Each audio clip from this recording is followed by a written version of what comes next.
Yo minasan, chapter 96 Record of Ragnarok telah rilis dengan judul Onogoro. Onogoro itu apa sih? Onogoro dalam Wikipedia adalah sebuah pulau penting dalam agama Shinto yang berarti laut berlumpur yang bisa mengikat bebatuan untuk membentuk jembatan. Dalam mitologi Jepang, Pulau Onogoro merupakan pulau pertama yang terbentuk oleh Dewa Izanagi dan Izanami. Keduanya menggunakan tombak permata surgawi yang disebut Ame no Nuhoko untuk membentuk daratan dari lautan. Lantas, apa hubungan Onogoro dalam chapter kali ini minasan?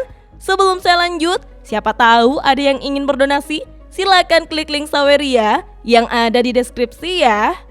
Diawali dari Heimdall yang berteriak untuk menjelaskan bahwa dalam pertarungan ke-10 antara dewa melawan umat manusia, orang yang mendominasi pertarungan pedang berdarah kali ini adalah pembunuh manusia terkuat di antara umat manusia lainnya, Okita Soji. Saat itulah sorak-sorai penonton dari pihak manusia menggema dengan kerasnya memenuhi Valhalla. Tapi Heimdall memperhatikan sang pemenang Okita Soji dan menyadari bahwa ada sesuatu yang salah. Begitupun penonton di pihak manusia serta dewa yang bertanya-tanya tentang kondisi Okita Soji yang tidak bergerak sama sekali di tanah dalam keadaan terbaring. Apa mungkin dia juga ikut mati dan memudar menuju ke Niflhel? Menyaksikan itu dari layar proyeksi, Brunhilde dan Gold tampak mengkhawatirkan keadaan Okita dan saudara mereka, yaitu Skalmold. Apa yang terjadi? Di saat yang sama, para anggota Shinsengumi berlarian dari kursi penonton menuju ke arena pertarungan demi mendatangi Okita dan menyelamatkannya. Namun, setelah Isami Kondo memeluk Okita, Isami lantas panik karena Okita sama sekali tidak bernafas. Sontak, semua anggota Shinsengumi berteriak tidak percaya dan memanggil nama Okita.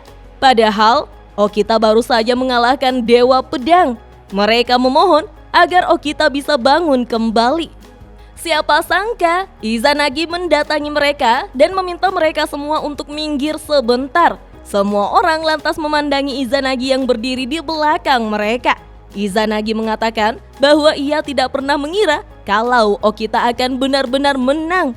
Okita Soji adalah manusia yang luar biasa. Namun, saking paniknya, Shinpanchi berteriak pada Izanagi, menanyakan siapa dirinya itu dan mengingatkannya bahwa pertarungan sudah berakhir. Izanagi hanya menjawab, demi Susanoo, ia tidak bisa membiarkan Okita mati begitu saja. Ketika Izanagi menunduk dan mulai mengeluarkan suatu cahaya dari telapak tangannya, Shinpanchi kembali berteriak menanyakan apa yang Izanagi sedang lakukan. Namun sekarang, tubuh Okita dipenuhi dengan cahaya yang berasal dari Izanagi. Sehingga Shinpanchi dan Isami terdiam sembari terus memperhatikan apa yang terjadi. Izanagi mengatakan bahwa di depannya terbentang air yang meluap-luap. Saat Izanagi melihat tanahnya, ia melihat surga dan bumi. Seketika itu juga, cahaya dari Izanagi dan Okita semakin terang benderang hingga menyilaukan mata. Para penonton di pihak dewa bahkan bertanya-tanya, apa yang dewa itu lakukan pada manusia? Amaterasu bahkan berdiri memanggil ayahnya Izanagi. Saat itulah, Izanagi berteriak, muncullah Onogoro. Kita pun diperlihatkan cahaya semakin pekat menutupi tubuh Okita Soji dan membuat jemarinya mulai bergerak. Meskipun Okita masih memejamkan matanya, Okita mulai bernafas panjang seolah kembali dari kematian. Sontak, para anggota Shinsengumi memanggil Okita yang bisa bernafas lagi. Tetapi, bersamaan dengan itu, pedang yang berada di samping Okita tampak terbakar dan mulai menghilang. Dan siapa sangka, Skalmold akhirnya muncul kembali dalam wujud yang kasat mata, sembari memeluk tubuh Okita minasan. Hal itu mengejutkan Brunhilde dan Gold yang juga senang menyambut kehadirannya lagi. Izanagi mengatakan, setidaknya untuk saat ini mereka tidak perlu khawatir lagi tentang hidup Okita. Para anggota Shinsengumi pun mendekat, begitupun Isami yang langsung memeluk tubuh Okita lagi. Izanagi tampak tersenyum senang dan meminta agar mereka membiarkan Okita untuk dirawat di ruang perawatan. Sementara itu, para penonton di pihak dewa tidak menyangka jika Izanagi menghidupkan Okita kembali dari keadaan itu. Izanagi kembali tersenyum tulus melihat para anggota Shinsengumi yang menangis bahagia karena Okita Shoji telah diselamatkan. Tapi, Izanagi langsung pergi begitu saja, membuat Isami Kondo menanyakan kenapa Izanagi menyelamatkan Okita Shoji. Izanagi yang sama sekali tidak berbalik mengatakan bahwa Susanoo telah mempertaruhkan nyawa sucinya dalam pertarungan ini dan dia mampu mencapai puncak sebagai pendekar pedang. Susanoo dibimbing oleh sosok Okita Shoji yang tidak tergoyahkan, sosok manusia yang paling Susanoo kagumi. Izanagi pun berbalik dan mulai menundukkan kepalanya pada para Shinsengumi untuk menyampaikan rasa terima kasihnya atas nama Susanoo. Tentu saja hal itu mengundang kontra yang kuat dari kalangan dewa yang menontonnya, termasuk Zeus. Mereka tidak menyangka jika Izanagi sampai menundukkan kepalanya pada manusia. Tetapi Odin hanya terdiam menyaksikan hal tersebut dari layar proyeksi. Izanagi dengan tulus mengatakan bahwa sebagai dewa yang terus belajar dari manusia sampai akhir, mungkin pertarungan ini memang tujuan Susanoo yang sebenarnya. Amaterasu lantas tersenyum mendengarnya, sementara Tsukuyomi menahan tangisnya. Namun penonton dari pihak manusia tercengang melihat kejadian ini. Izanagi pun berpamitan dan pergi dari tempat itu, membuat seluruh anggota Shinsengumi menunduk dengan penuh rasa hormat serta sebagai tanda terima kasih. Perlahan, Okita mulai tersadar. Ia lalu memanggil Isami Kondo dan teman-temannya. Saat itulah seluruh anggota Shinsengumi terkejut karena merasa bersyukur Okita telah membuka matanya. Okita mempertanyakan pada Isami Kondo tentang pertarungannya. Dengan tersenyum lebar, Isami Kondo menyebut bahwa itu adalah pertarungan seorang samurai sejati. Okita pun terharu saking senangnya mendengar ucapan Isami Kondo. Kemudian Okita melanjutkan bahwa ia tidak bisa mendengar suara dari Onigo-san lagi. Menurut Okita, Onigo-san telah meninggalkan Okita sendirian dan menghilang. Padahal mereka sudah berjanji jika mereka akan mati bersama-sama. Okita pun menangis dan meminta maaf karena ia merasa tidak bisa bertarung lagi. Isami Kondo juga ikut menangis mendengarnya karena akhirnya Onigo-san berhasil melepaskan semua ilmu pedangnya pada Okita Shoji dalam pertarungan ini. Isami Kondo pun merangkul tubuh kecil Okita dan memuji pertarungan yang bagus sekali. Okita sudah melakukannya dengan baik. Jadi, Okita sudah tidak perlu bertarung lagi. Okita yang terisak pun mengiyakannya. Di sisi lain, Ares bersama Zeus dan Hermes tampak kesal menyaksikan momen kekalahan di pihak dewa. Ares sama sekali tidak menerima hasil ini. Baginya, ini tidak masuk akal. Padahal serangan terakhir Susanoo mengenai sasarannya. Dampak serangan itu seharusnya bisa membunuh Okita. Tapi kenapa Okita masih hidup? Saking kesalnya Ares, ia sampai mencengkram tubuh Hermes ke atas. Hermes pun tampak santai menjelaskan bahwa saat itu Okita memundurkan tubuhnya sedikit.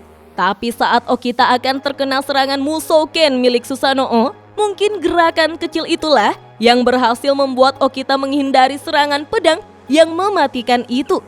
Ares yang masih tidak menerimanya berteriak pada Hermes, bagaimana bisa Okita menghindar pada pedang yang tidak terlihat?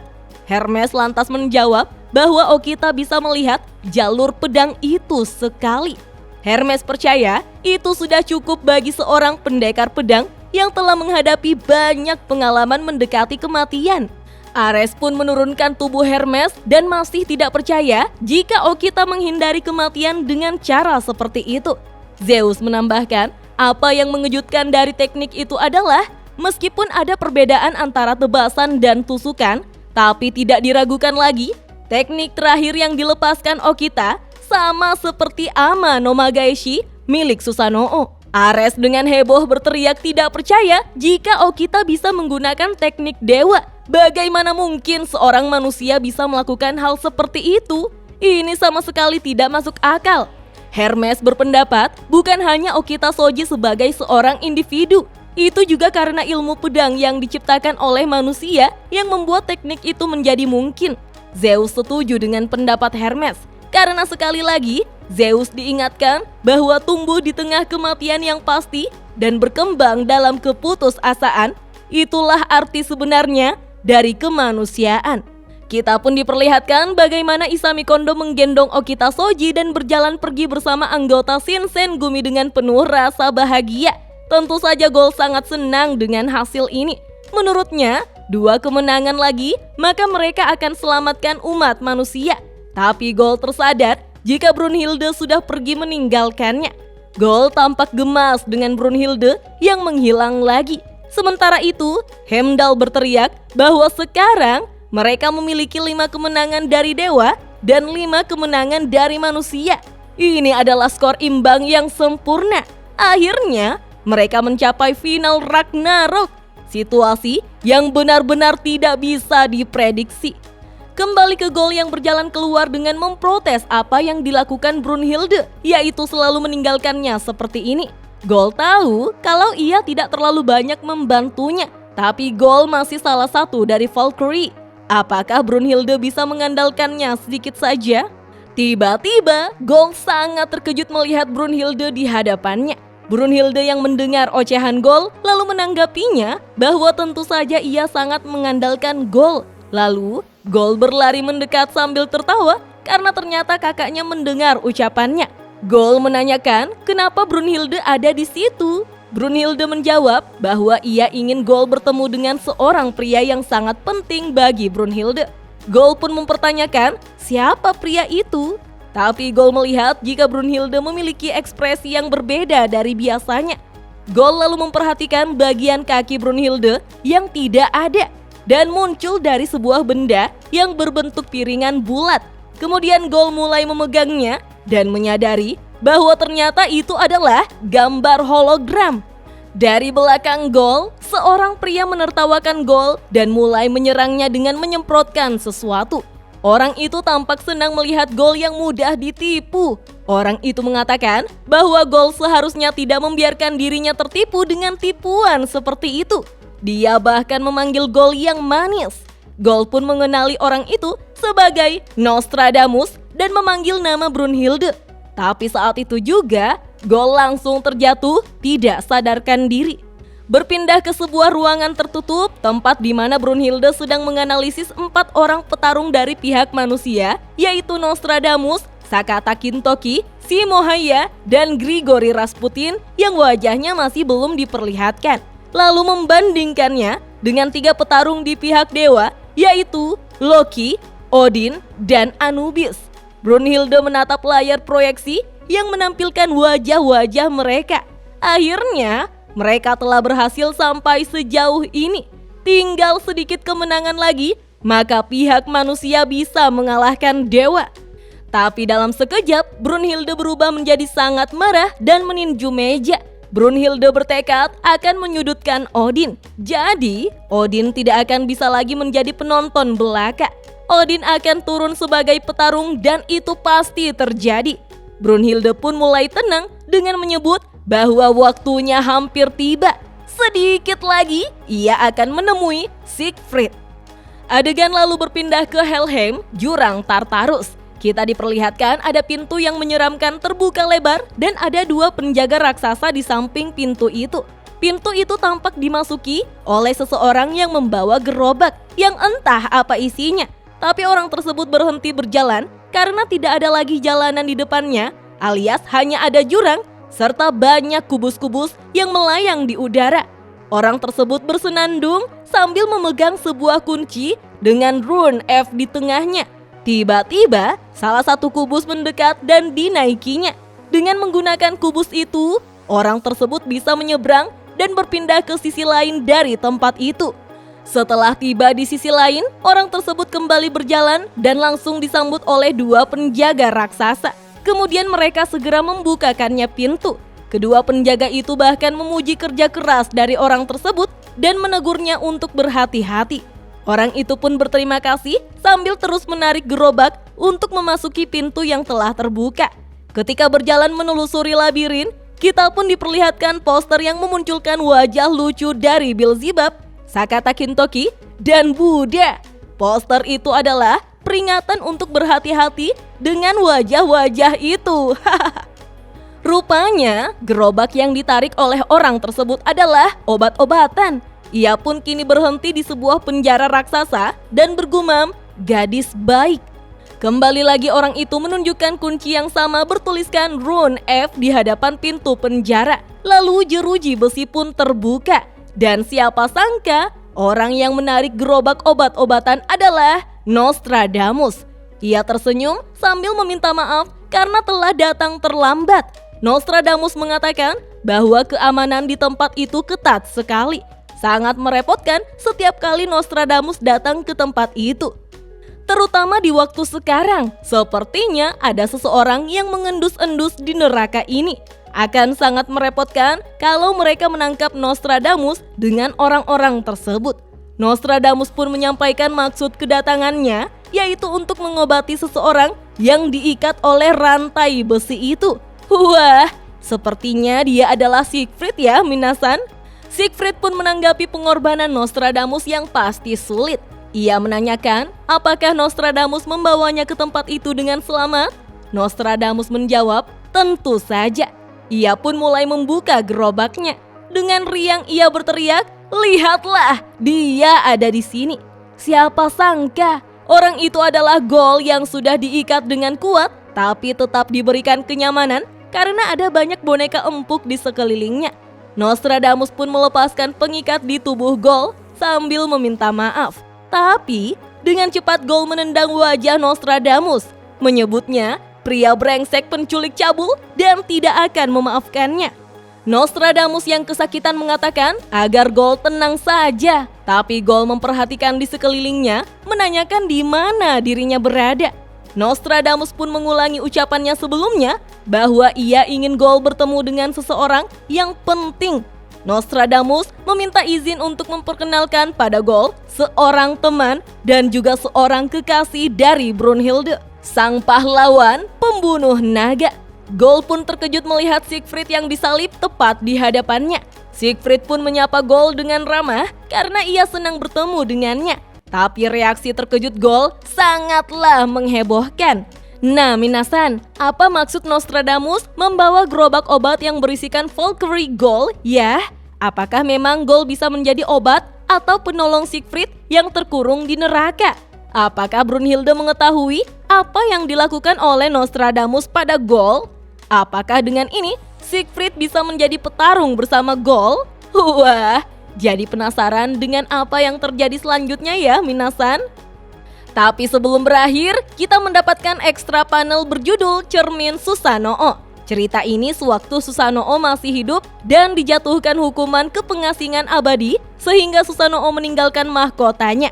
Kita pun diperlihatkan Takamagahara di mana Amaterasu berbicara di hadapan cermin yang kesulitan ditahan oleh Tsukuyomi. Tapi Tsukuyomi menegur kakaknya itu karena ia selalu melihat Susanoo di Yata no Kagami. Sejak Susanoo diturunkan ke bumi, dia selalu bermain di mana-mana. Susanoo terlalu gegabah. Amaterasu pun beranggapan jika Tsukuyomi sangat mengkhawatirkan Susanoo. Tsukuyomi melanjutkan, andai saja ada alat yang bisa menunjukkan kepada seseorang apa yang terjadi di suatu tempat, maka Susanoo tidak perlu terbang kemana-mana seperti ini.